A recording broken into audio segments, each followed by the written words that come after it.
Alright, today is 13th of July 2015, Monday, first day of the week.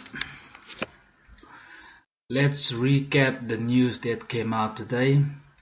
The trade balance from China.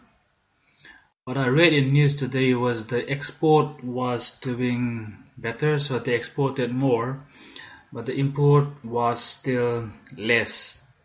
But if you see here, it's 46.5 billion trade surplus, so which means they are exporting more and importing less, which is basically good for an economy. But China because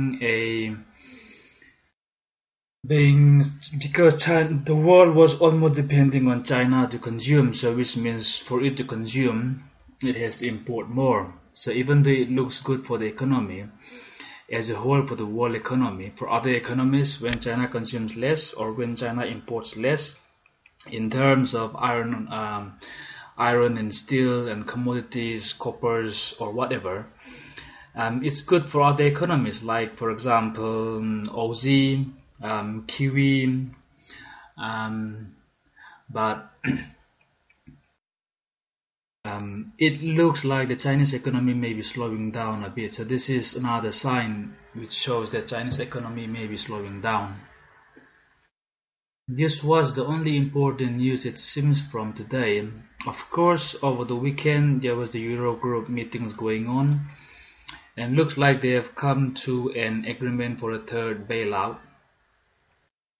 So in general, it's good news for the euro as a group and euro as a currency, but I noticed that euro dollar went down today, and same thing with euro Canadian and euro Aussie. We'll take a look at the chart in a minute. And tomorrow, the things to keep in mind would be the pound CPI, Consumer Price Index. This tends to have some impact on the pound currency. So if you see here, the previous month and the forecast is to be 0.1%. So I think this will remain around this 0.1%. The impact would be if this goes up for some reason, pound will appreciate or there may be some spike. But if it goes down to 0, for example, then pound would go down, and along with it, the pound yen or pound Canadian or pound Aussie may go down as well. This is another important one, inflation report hearing. So there's normally, I think, a press conference, but maybe this is not the one.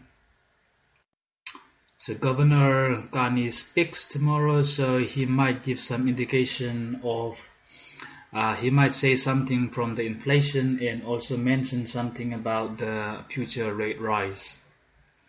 I saw in some news that there's a split between the governing council or the board of Bank of England. Some wants to raise the rates and some don't want to raise the rates. If I remember from previous Bank of England meeting minutes, there were obviously more who don't want to raise the rates, and there were a few. I think out of 9 members, 7 were keen to raise. 7 were not keen to raise the rates, and maybe 2 of them were in favor of raising the rates, which is at 0.5% now. Another one to note, the core retail sales. So as we know, the Fed is looking at the economic data. So if economic data is looking good, the chance of a September rate hike could increase. So they're expecting 0.7%. So if it's more than this one, then dollar would appreciate tomorrow, and same thing with retail sales as well. So these two numbers should be kept in mind from tomorrow. Alright, from the Financial Times, I don't think there was nothing major about the currencies in general.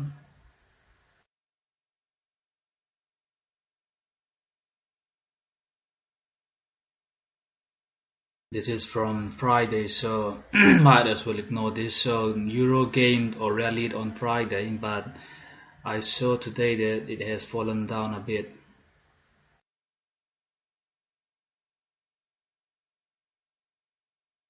And some things to keep in mind would be around oil. So Saudi, it looks like there were two news for Saudi Arabia. One thing is they have increased the output of oil, so the consequence for that would be the price of oil would further fall down. Currently the price of oil, the crude is around $52 a barrel and the Brent is around $58 a barrel. So if the more supply there is, the price of oil would fall further. And another news for Saudi Arabia which I found slightly interesting was they are raising money from the bond market, around $4 billion. So considering they are a rich kingdom and a rich country, so it looks like they are raising this bond for the first time in last 8 years. And same thing, I didn't see anything much around currencies in general or things that might impact currencies. I think we can dive in straight into the charts. So as we discussed, so euro fell down today, so it rallied on Friday because of the anticipation of the good news coming out from the Greece crisis talks. And now what might be interesting to note is euro is falling down in spite of the good news from Greece. So sometimes these things tend to happen where you would expect the currency to move up because of good news, but it's not. So this might be an example of what market sentiment is indicating. So which is, if there is good news, and which should spike the currency up, and if it doesn't, then it means that in the long term it's good to be bearish on the currency pair. So I think euro dollar it could still be time to be bearish about euro dollar. I also noticed that in the weekly it seems to have bounced off from the 20 EMA on the downside. Let's take a look at pound dollar. I remember there was not much change from the close on Friday, but we must note that it's around the 250, so it may stagnate here for a while. Tomorrow when the CPI numbers come out, I'm not sure how this will move. It looks like it's still weighing on the downside more than up. So from here to here maybe a correction rally and it may still fall down. Bear in mind that if the US Fed is looking to raise rate, then pound dollar would be still falling down further.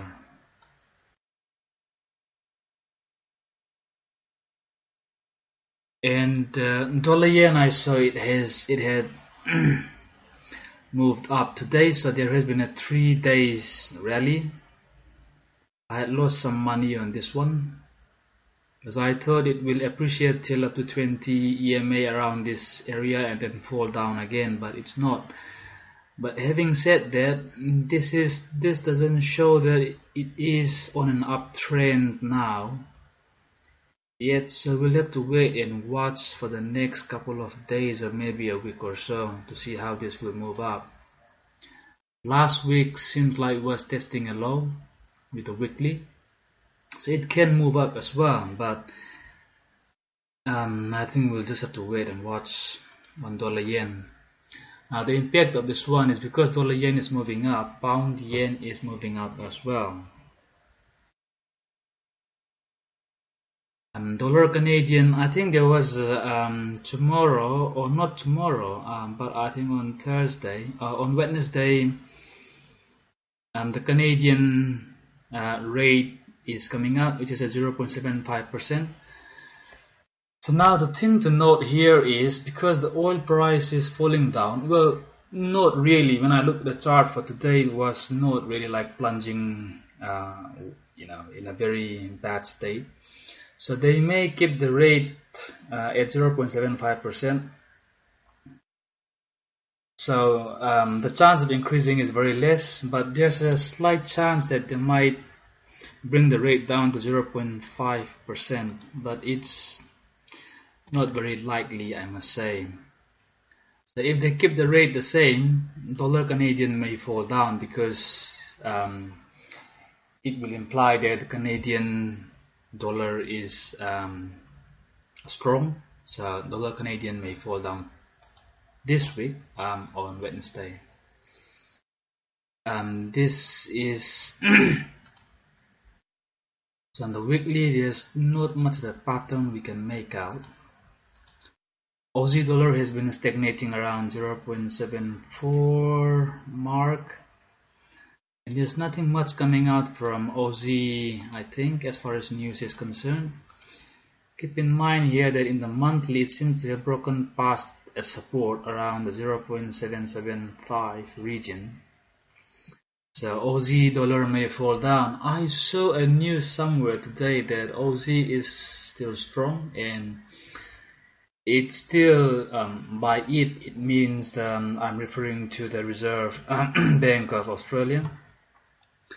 I think they are keen for Aussie to fall down further, so it's good to be bearish on this Aussie dollar pair. And I think same thing with Kiwi dollar as well. There was a small correction, but I think there's still some room to fall down. It has been stagnating for the last few days. Euro yen, because euro fell down today, but dollar yen moved up, so it's kind of stagnating around this region. So this is a place where it's hard to say if it will break on the upside or fall further down. We'll just have to wait and watch for this. Pound yen, as I said, like similar to the rally we saw in dollar yen, it has been rallying for the last 3 days. But now if you see the price is around the 20 EMA, so it may stagnate around this point for some time, like this for example. And I thought this may be falling down for a bit, but it's hard to say now.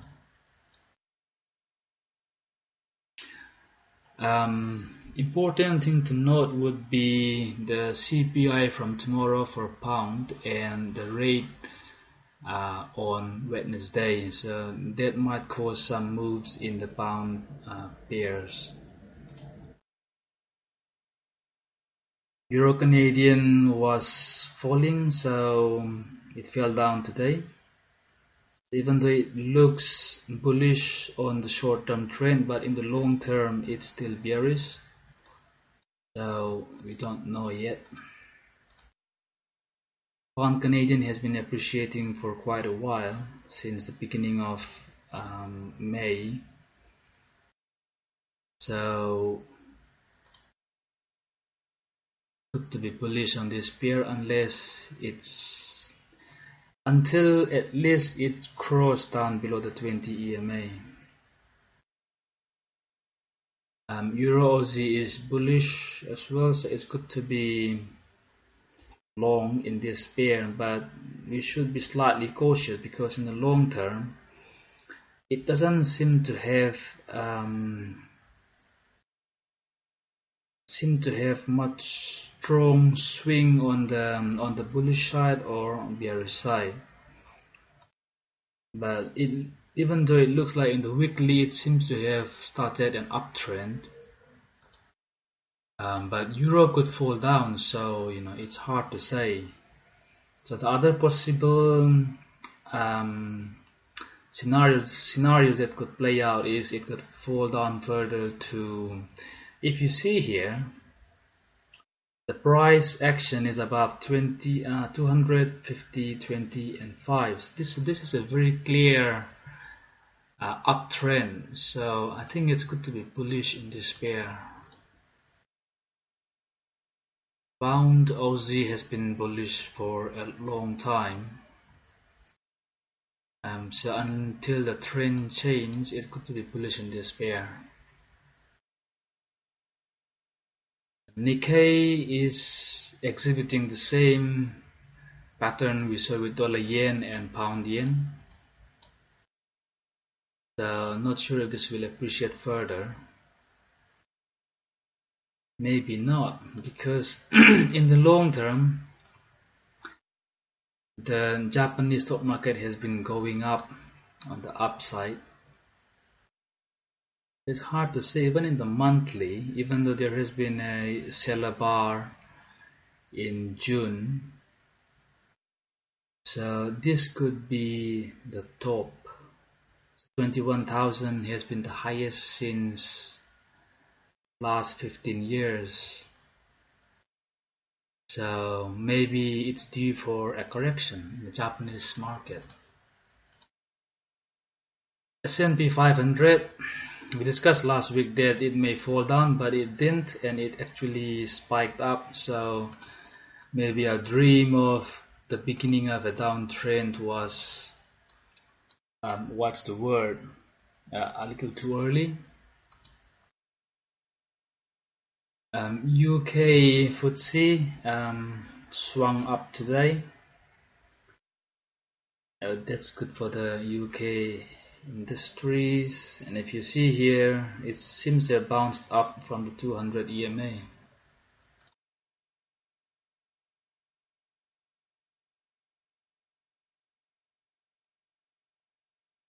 The dollar index seems to have been going up as well. But now this makes me think, this guy from HSBC, the chief currency strategist, was talking about the end of the US dollar bull run. So this chart pattern could be an indication of the beginning of a downtrend for US dollar, but there is no indication in the short term that it's on a downtrend, so we'll have to wait and watch. The price of oil has been stagnating around this area, so this is bad for the Canadian dollar. So the price may fall further and may test the previous lows of 45 pounds dollars. In UK, the Brent, there has been some corrections, but it may fall down further again. It reached the low of $45 around mid of January. Then lastly, gold has been stagnating there, so let's leave it there for a while. I don't think there's any point going into the gold market for now. Right, so I think that's it for today, and we'll come back tomorrow.